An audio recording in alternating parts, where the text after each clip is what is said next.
as well for the last 22 and a half minutes, I've got to say.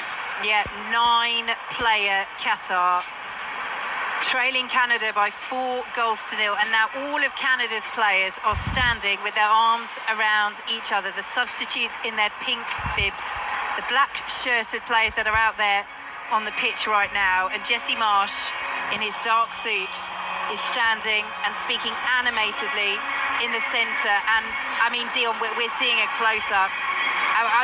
My lip reading's not good enough to see what he's saying, but yeah, he looks incredibly emotional, doesn't he, Dion? Yeah, I actually think that Jesse Marsh has called everybody in there, and they're doing that thing that they do in American sport, where they all put their hands in, and this all brings them together as well. Jesse Marsh was clearly crying there, tears in his eyes, obviously thinking about Kone and his injury, and we all hope he's okay. Of course we do.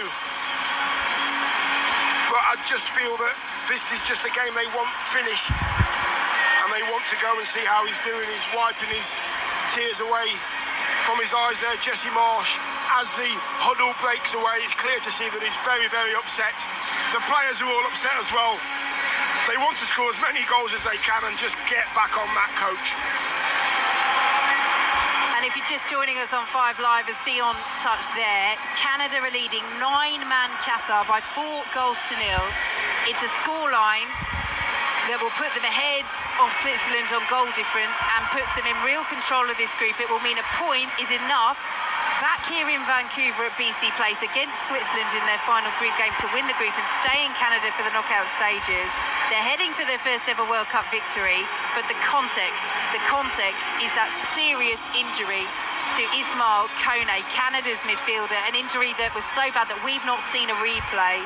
It was a foul by Asim Madibo, initially given as a yellow card by the referee, then upgraded to a red card. And as we say, you know, we know in broadcasting when you don't see a replay, that is because it is awful. And it's been the story in the build-up to this World Cup, Dion, for Canada. You know, they've had so many injury struggles, and Jesse Marsh has gambled on naming players like Alfonso Davies, Moise Bombito. You know, he was asked about it at the naming of the squad. You know, essentially, you know, you've chosen a lot of players who aren't going to be able to play until later in the tournament, and now he's just starting to get some of these players back, and now has to contend with this horror injury to Ismail Kone. But now Jesse Marsh, as Canada make a double change, Oliver Sheyi and Schaffelberg are on, Defugero and Ali Ahmed come off.